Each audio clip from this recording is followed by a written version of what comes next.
In this video, we'll show you how to install Tracks for Africa maps on your Windows computer. This video only applies to maps purchased as a digital download.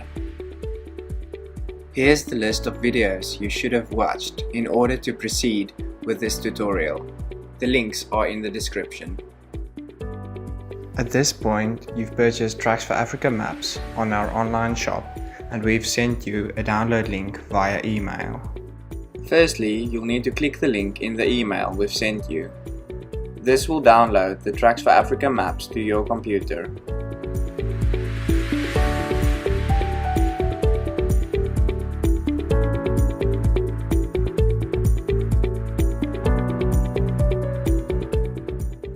When the installer has downloaded, you can right-click on the zip file and then click Extract. This may differ depending on the software you are using.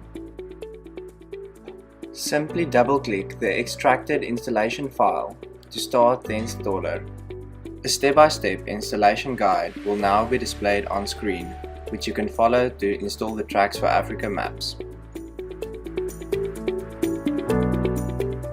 At the end of the installer, you'll have the option to launch BaseCamp or MapSource to view the maps, or you can do that at a later stage. That's the end of this video. Please subscribe for more videos. Here's some videos to watch after this one. The links are in the description.